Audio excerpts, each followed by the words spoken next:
해병대는 국민의 군대이다. 시민들이 때리면 그냥 맞아라.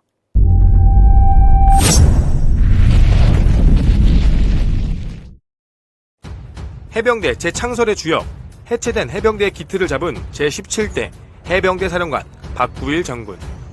박구일 사령관은 1934년 경상북도 안동시에서 태어나 안동고등학교를 졸업, 1954년 해군사관학교 12기로 입교하여 1958년 동기생 30명과 함께 해병소위로 임관했습니다. 1959년 미 해군 전자학교, 미 해병학교를 수료, 1968년 베트남전에 참전해 청룡부대 호이안지구 전승에 기여해 인헌 무공훈장을 받은 명예를 누리게 됩니다. 해병대 지휘참모대학 과정을 수석으로 수료, 1979년 해병대 1사단 7연대장 임무를 수행하게 됩니다. 이때 대한민국에 역사적으로 큰 사건이 발생하게 됩니다. 바로 부마항쟁.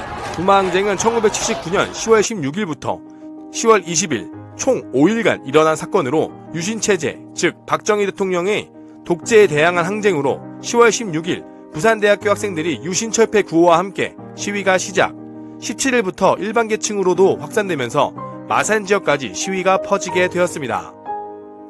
유신 정권은 1979년 10월 18일 0시를 기해 부산 지역의 계엄령을 선포하고 육군 공수여단에 이어 해병 7연대를 계엄군으로 투입했습니다. 그리고 시작된 시위 진압. 그 현장에서 해병대는 달랐습니다. 학생과 시민들이 던진 돌에 맞아도 해병 전우들끼리 서로 팔을 동여맨 채 시위대에 비폭력으로 대응했습니다. 바로 당시 계엄군으로 참여한 해병 7연대의 지휘관 박구일 연대장의 명령이 있었습니다.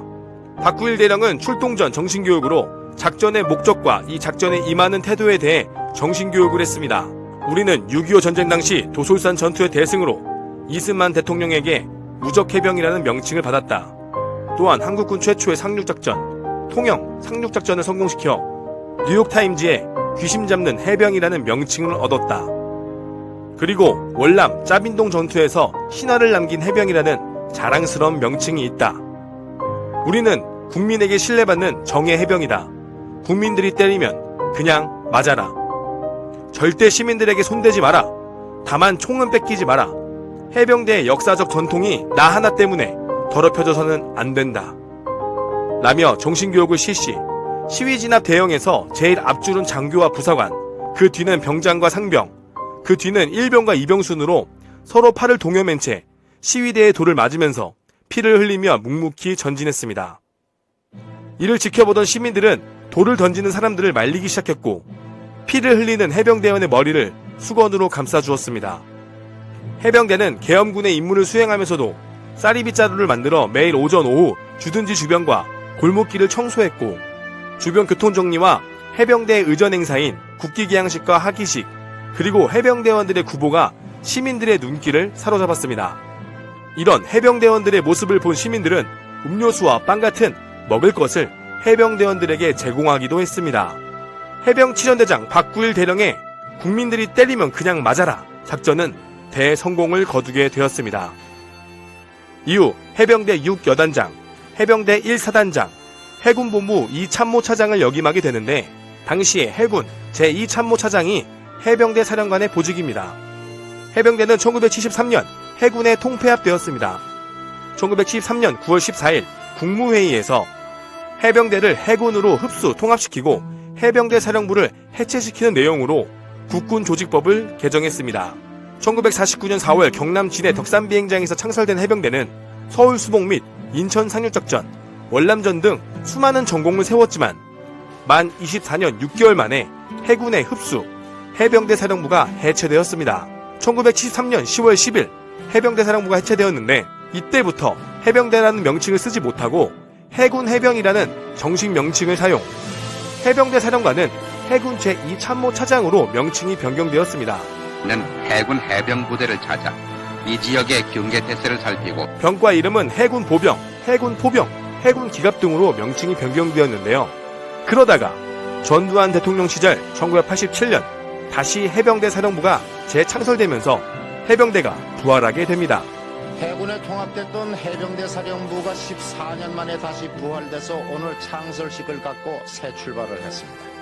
이때 해군 제2 참모 차장이었던 박구일 중장은 1987년 부활한 해병대의 첫 번째 사령관이 됩니다.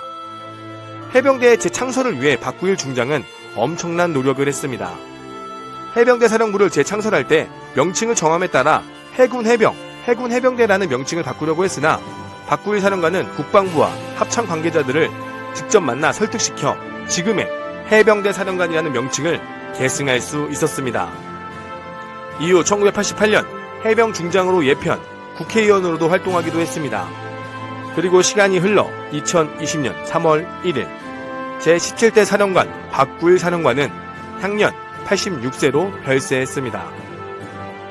떠나는 박구일 사령관의 길에는 정말 많은 해병대 전우들이 모여서 참석했으며 평생 해병대를 사랑해온 박구일 사령관의 뜻을 받들어 가족들은 해병대에 장학기금 1억 원을 기탁하는 진정한 해병가족의 모습을 보여주었습니다.